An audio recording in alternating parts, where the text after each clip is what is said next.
In a bid to revive the spirit and also sensitize the populace, Princeton Schools, Surulere, Lagos organized a road walk on the June 30, 2018 with the theme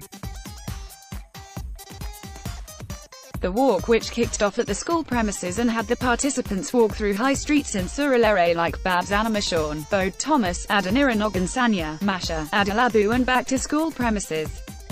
Participants of the walk included the Princeton Schools management, staff, parents, students and other representatives from the Federal Ministry of Labor and Productivity, the National Agency for the Prohibition of Trafficking in Persons, NAPTIP, who were on hand to lend their support to the program, and a renowned Nollywood actress, Gerry Gutierrez.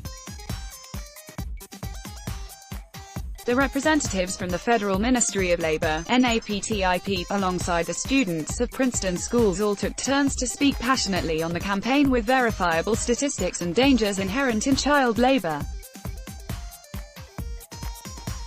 Statistics credited to the International Labour Organization, ILO, and the United Nations Children Education Fund, UNICEF, show that about 15 million Nigerian children are subjected to the most horrendous and the most dangerous forms of child labor.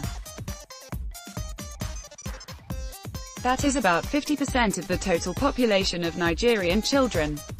This also underscores the number of out-of-school children in Nigeria. The speakers defined child labor as any work that is mentally, physically, emotionally, or morally dangerous and harmful to children. It is also a situation where a child is forced to earn a living for himself, herself and for the family.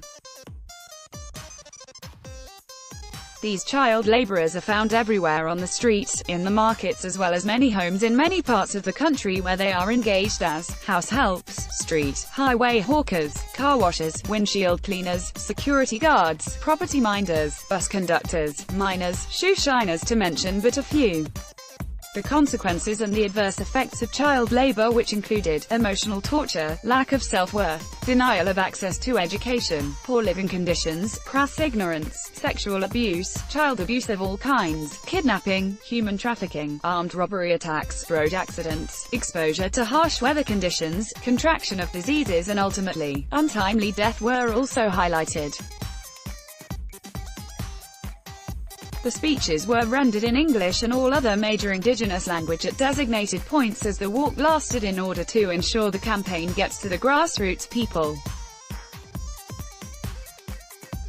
To add life to the walk and also ensure top-of-the-mind awareness, which was aimed at curbing this inhuman treatment against children, the participants wore T-shirts with the inscription, "Say no to child labor." There were placards, music and flyers given out to drive home the message. The students called on the federal government to remember that the 12th of June is also the World Day Against Child Labor, adding that the events of the Democracy Day should also include programs aimed at eradicating child labor, for there can be no true democracy without freedom and there is no true freedom where child labor reigns supreme. Sponsored. Source.